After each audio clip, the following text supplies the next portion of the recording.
अस्सलाम वालेकुम, मैं जमील फारूकी हूं। आप मेरा ऑफिशियल यूट्यूब चैनल देख रहे हैं। आज फरवरी 2025 की 4 तारीख है, मंगल का दिन है, जिस वक्त वीडियो रिकॉर्ड हो रही है पाकिस्तानी वक्त के मुताबिक दोपहर के 4:30 बज चुके हैं।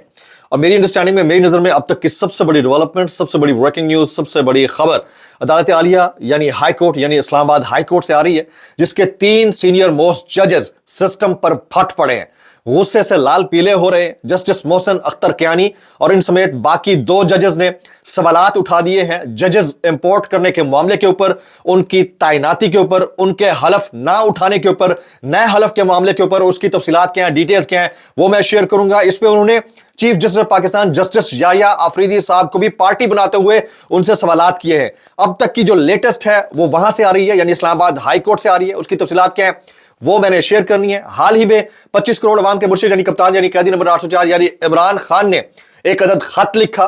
वो खत कहीं पहुंचा नहीं पहुंचा, पब्लिक के अंदर पेनिट्रेट कर गया, पूरे पाकिस्तान को पता है, कुल आलम को पता है। लेकिन कामरान शाहिद साहब इसके ऊपर कुछ इस तरह का फतवा देते हैं कि ना तो उनको पता है, ना जिनको भेजा गया उन्होंने वसूल किया है, ना उनका वसूल करने का कोई इरादा है।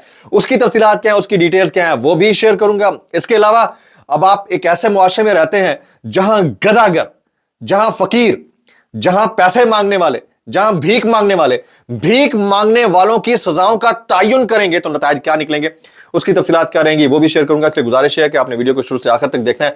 एक और गुजारिश, अगर आपने चैनल नहीं किया अभी तक सब्सक्राइब कर लीजिएगा। बेल आइकन यानी घंटा अपने अंगूठे उंगली या साथ रखे डंडे से दबा सकते हैं। व्हाट्सएप चैनल का लिंक हर वीडियो डिस्क्रिप्शन के अंदर मौजूद है, जाकर उसको क्लिक करके ज्वाइन कर लेंगे। आपका हमारा राब्ता बेहतरीन तरीके से हो सकता है। अब तक की सबसे बड़ी डेवलपमेंट, अब तक की सबसे बड़ी breaking news, justice Mohsin Akhtar Kiyani, senior most जज इस्लामाबाद हाई कोर्ट, जिनके सीनियरिटी को सुपरसीड किया गया, चंद जजेस बाहर से मंगवाए गए और जस्टिस डोगर साहब अब उनकी जगह ले चुके हैं। उन्होंने और उनके साथ बाकी 2 जजेस ने, 3 जजेस हैं, इन्होंने सवालात उठा दिए हैं सिस्टम के अंदर, इस तरह सिस्टम की डेवलपमेंट के ऊपर, नए जजेस की तैनाती के ऊपर, हलफ ना लेने के ऊपर, नया हलफ लिया जाना चाहिए नहीं लिया जाना चाहिए, इसके ऊपर वो क्या सवालात उठाए, उसकी तफसीलात शेयर करता हूं। जस्टिस मोहसिन अख्तर कियानी समेत 5 जजेस ने चीफ जस्टिस आमिर फारूक की मंजूरी से जारी इस्लामाबाद हाई कोर्ट के जजेस की सीनियरिटी लिस्ट के खिलाफ representation chief justice Islamabad high court Aamir Farooq को भिजवा दी है। यह रिप्रेजेंटेशन क्या है, इसकी डिटेल में जाते हैं। चीफ जस्टिस पाकिस्तान याया आफरीदी को भी जजेस रिप्रेजेंटेशन की कॉपी भिजवा दी गई है, जिसमें यह नुक्ता उठाया गया, यह सवाल उठाया गया, यह पॉइंट रेज किया गया है कि जज जिस हाई कोर्ट में तैनात होता है उसी हाई कोर्ट के लिए हलफ लेता है।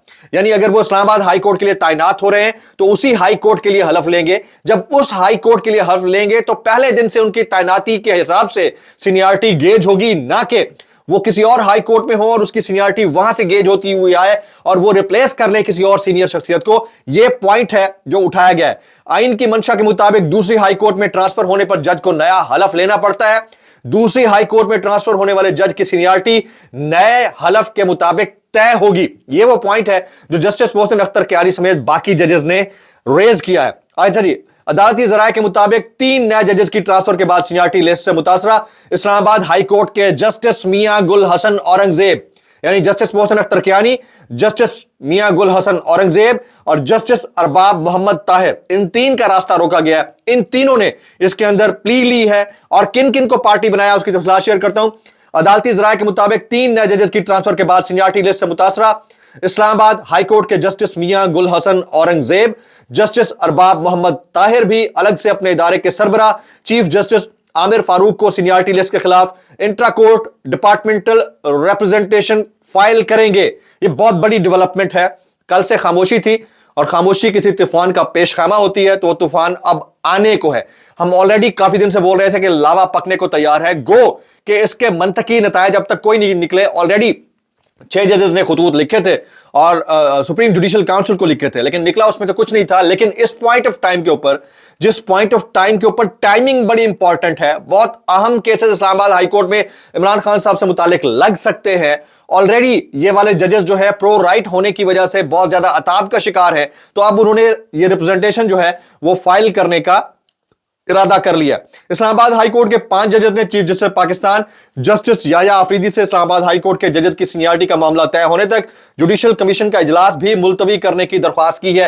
ये अदालती जराये कह रहे हैं। मुख्तलिफ कोर्ट रिपोर्टर्स इसको कोट कर रहे हैं। तो ये वाली स्टोरी अब तक जो मेरी नजर से गुजर रही थी वो मैं आपके साथ शेयर करना चाह रहा था। अभी आ जाते हैं, आज वैसे मैंने आपको बताया था कि अगले व्लॉग में मैं आपको अमेरिका से बड़ी खबर दूंगा, उसको मैं शिफ्ट कर रहा हूं रात वाले व्लॉग में, उसमें आप देख सकेंगे क्योंकि इस वक्त बड़ी खबरें आ चुकी हैं। अगली खबर की जानिब जाते हैं। इमरान खान साहब की जानिब से 25 करोड़ अवाम के मुर्शिद यानी कप्तान यानी कैदी नंबर 804 की जानिब से एक खत लिखा गया और उस खत को कल रात ही पब्लिक कर दिया गया था। उसके जो पॉइंटर्स थे वो अपनी जगह, वो खत पहुंचा नहीं पहुंचा, लेकिन इसके ऊपर कमेंट करने वालों ने कमेंट करने की इंतहा कर दी। कामरान शाहिद साहब ने एक ट्वीट किया हुआ है, वो ब्रेकिंग नाउ के या ब्रेकिंग न्यूज के नाम से ट्वीट करते होते हैं।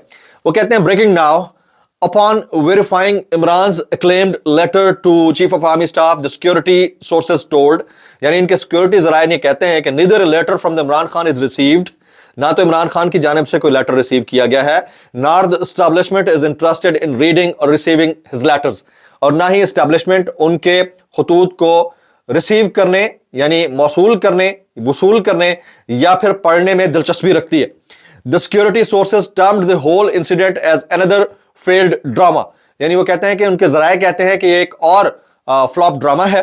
Out of utmost frustration, talk only to politicians, the security sources added, यानी उन्होंने कहा कि इस तमाम क्यास की कैफियत में आप सिर्फ सियासी अमायदीन से, रहनुमाओं से ही बातचीत कर सकते हैं, हमसे तवक्को ना रखें। यह कामरान शाहिद साहब का ट्वीट है।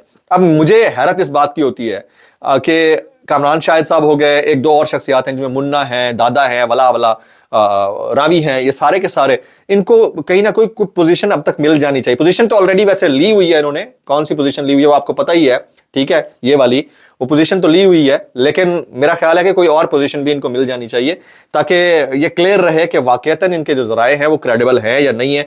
अभी तक तो ये बातें जो करते हैं वो हम सबको पता है कि किस तरह की ये बातें किया करते हैं। अच्छा, फिर मैं कुछ और चीज़ें देख रहा था, जैसे कि थोड़ी देर पहले मैंने आपको बताया कि भिखारियों के मामले के ऊपर एक अजीब ही एक रविश कायम कर दी गई है। मैं देख रहा था कि एक तो वैसे पीका एक्ट के हवाले से, पीका एक्ट में तरामीम सुप्रीम कोर्ट में चैलेंज दरख्वास्त शहरी कयूम खान की जानिब से ये दायर की गई है। अब ये शहरी कौन है, कहाँ से उठे हैं, अभी तक इसकी डिटेल्स नहीं आई हैं, लेकिन ये ज़रूर तय है कि इस सारे मामले के अंदर बहुत सारी चीज़ें हैं जिनको सोचने की ज़रूरत है। अच्छा, भिखारियों के हवाले से अगर किसी को भीख मंगता पाया गया तो उसके हवाले से कानून साजी हो रही है और वो कानून जो है मुख्तलिफ कमेटियों से मंजूर होता हुआ कहीं पहुंच ही जाएगा, ज़ाहिर है। तो 10 साल की सज़ा का कानून पेश हो रहा है। इस मुल्क का अलमिया है कि चोर तय करते हैं कि थानेदार उनको किस कानून के तहत गिरफ्तार करेगा, डाकू तय करते हैं कि डकैती के ऊपर कितनी सज़ा होनी चाहिए, भिखारी तय करते हैं माजरत के साथ कि भीख मांगने वालों की कितनी सजा होनी चाहिए। ये वाला पॉइंट है, ठीक है। तो भीख मांगने वालों की कितनी सजा होनी चाहिए ये भिखारी तय करते हैं। हम एक ऐसे मुल्क के अंदर रहते हैं, ऐसे मुल्क के अंदर आप समझिए कि क्या हालात और क्या वाकयात होंगे। मैं कुछ वायरल ट्वीट्स पढ़ रहा था, जैसे अबीब अकरम साहब कहते हैं कि पीका एक्ट आने के बाद जो निकात हम जैसे सहाफ़ी नहीं उठा सकते थे वो इमरान खान के ख़त ने उठा दिए हैं, क्योंकि इमरान खान पाकिस्तान में वाहिद आदमी है जिसे खौफ नहीं है कि मुझे इससे ज़्यादा कहाँ डालेंगे। इस ख़त को रद्दी की टोकरी में नहीं फेंका जा सकता। अब ये रद्दी की टोकरी में फेंका जा सकता है, नहीं फेंका जा सकता, लेकिन इतना ज़रूर है कि उसके आफ्टर शॉक्स ने इस मैंडेट चोरी करके इक़्तिदार में आने वाली फॉर्म 47 की जाली सरकार को ज़रूर तज़ब्ज़ुब में मुब्तला कर दिया। हामिद मीर साहब और इरशाद भट्टी साहब की डिस्कशन हुई तो उसमें हामिद मीर साहब का एक स्टेटमेंट है, वो कहते हैं, इरशाद भट्टी ने सवाल किया, आपको यकीन था कि इमरान खान जेल काट लेंगे? ये भट्टी साहब ने सवाल किया। तो इमरान खान, मुझे नहीं था यकीन कि इमरान खान जेल काटेंगे और बहादुरी से जेल काटेंगे। हामिद मीर ने कहा, मुझे लगता था कि वक्ती लड़ाई है, फिर कॉम्प्रोमाइज़ हो जाएगा और इमरान खान भी नवाज शरीफ की तरह डील करके बाहर चले जाएंगे, लेकिन उन्होंने डील नहीं की और उन्होंने हमें गलत साबित कर दिया। ये हामिद मीर साहब कहते हैं। अब ये वाला जो क्रेडिट है ये इमरान खान को ही जाता है।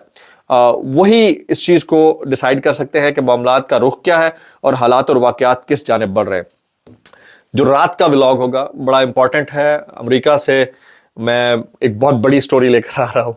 वैसे तो बहुत सारी खबरें आ रही हैं, लेकिन यहाँ ये लोग जाकर जिन जिन से मुलाकातें करते हैं वहाँ पर उसके बरअक्स अपोजिट तैनातियाँ हो जाती हैं और अब तैनाती पाकिस्तान के मामलात को मद्देनजर रखते हुए होने जा रही है मुतवक्के तौर के ऊपर, वो किसकी है, क्या उसकी डिटेल्स हैं, तफसीलात कहाँ से आ रही हैं। मैंने ओवरसीज़ पाकिस्तानी ज़राए से भी रब्ता किया, देखते ही हैं कि वहाँ से निकलता क्या है। तो शाम वाले व्लॉग में ज़रूर देखिएगा। इस सारे मामले के ऊपर हमारे दोस्त भाई हजरात कॉमेंट कर रहे हैं, लेकिन Imran Riaz Khan, Sami Ibrahim, Sabir Shakir, doctor Shahbaz Gill, Hamid Mir and many others, जो शाम वाला व्लॉग होगा ज़्यादा इंपॉर्टेंट होगा, उसके लिए आपने मेरे साथ जुड़े रहना है। व्लॉग से इतना ही, दुआ में याद रखिएगा। अस्सलाम वालेकुम वरहमतुल्लाहि वबरकातुहू। इस आवाज के साथ आप ये कहते हैं आखिर में क्यों करते हैं भाई? मेरे पास जहां मार्जिन होता है वहां करता हूं, अब क्या करूं, ये करने का मार्जिन तो होना चाहिए ना। अस्सलाम वालेकुम।